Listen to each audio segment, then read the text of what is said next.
চলতি অধিবেশনে আসরে ওয়াকফ বিল মঙ্গলে বৈঠক, বুধে পেশ হতে পারে বিল। দ্বিতীয় পর্বের বাজেট অধিবেশন শেষ হতে আর বেশি দিন বাকি নেই।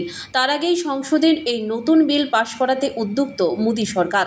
জানা গিয়েছে আজ অর্থাৎ মঙ্গলবারই ওয়াকফ বিষয়ে নিজেদের অবস্থান স্পষ্ট করতে পারে কেন্দ্র। ওয়াকফ নিয়ে ধীর আছে ফুটছে রাজনীতি, আর সেই আবহেই সংসদে পেশ হতে চলেছে এই বিল।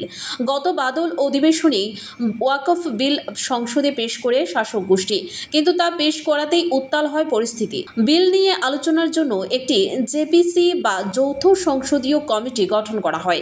এবারের বাজেট অধিবেশনের শুরুতেই বিল লোকসভায় জমা দেওয়া হয়েছে জেপিসির তরফে, তবে তা এখনও ওঠেনি অধ্যক্ষের টেবিলে। চলতি অধিবেশনে সেই কাজটাই শেষ করতে চায় বিজেপি। জানা গিয়েছে আজ অর্থাৎ মঙ্গলবারই ওয়াকফ বিষয়ে অবস্থান স্পষ্ট করার পাশাপাশি দুপুর 12:30 নাগাদ এই নিয়ে একটি বিজনেস অ্যাডভাইসারি কমিটির বৈঠকও ডেকেছেন লোকসভা অধ্যক্ষ ওম বিড়লা। কি আলোচনা হতে পারে এই বৈঠকে? সংসদ সূত্রে খবর, মঙ্গলের বিশেষ বৈঠকে কোনো কক্ষ হয়ে বিল পাশ করানো হবে সেই নিয়ে চূড়ান্ত সিদ্ধান্ত নেওয়া হতে পারে। সেই কাজ মিটলে আগামীকাল অর্থাৎ বুধবার লোকসভায় অধিবেশন শেষের আগেই সংসদ থেকে পাশ করানো হবে ওয়াকফ বিল।